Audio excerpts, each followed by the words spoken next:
So today we're going to talk about dialogue. Dialogue is so important when we're writing scripts, and a lot of times writers just think of dialogue as a way to put words to the characters' mouths, and just pack everything into descriptions, and they forget that the dialogue is really the reflection of character.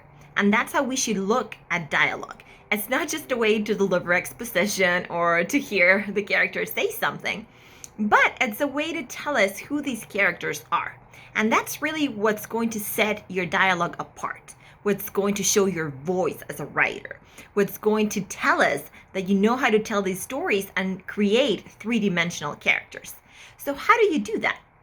Well, first of all, you need to obviously observe what's happening outside, right? You have to observe people and know that we all speak in different ways. We all inflect differently. We all use different words. So someone can be cutesier, someone can be wittier, someone can just be very blunt. Someone goes on and on and on talking versus other people who just go straight to the point. They say two words and that's it, right? So think of that when you're writing dialogue. People speak very differently. And when you're writing a script, all characters should sound different. If we were just reading the dialogue, we should be able to tell who's speaking, even if we don't have the character name. That's critical when we're reading a script. We should be able to see who is speaking just by the way they speak. So it should reveal character, right? For example, as I was saying, if someone is super witty, the way they speak then should reflect that, right? If someone is very serious, very straight to the point, then they're not delivering this very long monologue type of utterances, right? They just say, okay, right, that's it. Like very brief, very to the point, right? So those things will reveal character.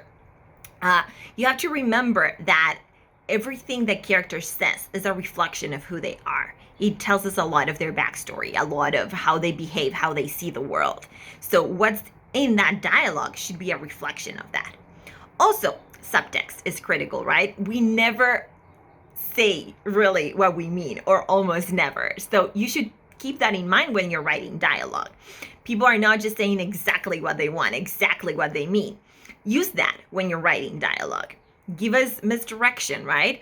When you're asking questions, not everyone actually answers the question, and that's also interesting. They don't just go straight to the point and answer that. Some people just don't answer the question. Some people just give weird answers or just like go in tangents. Use that when you're writing, right? Also remember, try to start as late as possible and end as early as possible. Even in a conversation, we don't have to hear everything, every character saying hello, goodbye, this and that. So that's also part of that dialogue. And using that subtext, right? Using interesting ways of saying things.